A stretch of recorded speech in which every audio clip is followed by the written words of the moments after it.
നാളെ ആകാശത്ത് വിസ്മയം സംഭവിക്കാൻ പോകുന്നു. 2026 ആദ്യ സൂര്യഗ്രഹണം നാളെയാണ്. ശാസ്ത്രലോകം ഉറ്റുനോക്കുന്ന വലിയ സൂര്യഗ്രഹണമാണ് നാളെ നടക്കുന്നത്. സൂര്യൻ ആകാശത്ത് ഒരു അഗ്നിവളയമായി മാറും. സൂര്യന്റെ വശങ്ങൾ ചുവപ്പ് നിറത്തിലായി കാണാം.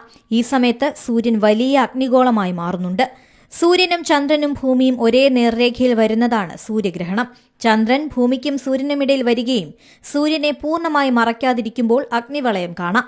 മിനിറ്റിന് 20 സെക്കൻഡ് വരെയാണ് ഗ്രഹണം അഗ്നിവളയം ദൃശ്യമാകുന്നത്. ഉച്ചയ്ക്ക് 12:31 ആരംഭിക്കും. ഈ ഗ്രഹണത്തിൽ സൂര്യന്റെ 96% ചന്ദ്രൻ മറയ്ക്കും.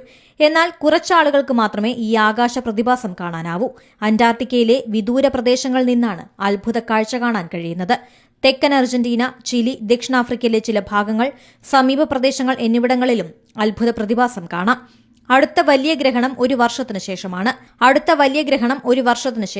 2028 ജനുവരിയിൽ 10 മിനിറ്റ് 27 സെക്കൻഡാണ് ഇത് നീണ്ടു നിൽക്കുന്നത്. 3 വലിയ ഗ്രഹണങ്ങളാണ് ഈ നൂറ്റാണ്ടിൽ കേരളത്തിൽ കാണുന്നത്. അതിൽ 2 ഗ്രഹണങ്ങൾ 2010-ലും 2019-ലുമായിരുന്നു. 2031 മെയ് 21 അടുത്ത സൂര്യഗ്രഹണം കേരളത്തിൽ കാണുന്നത്. News desk, C Malayalam news.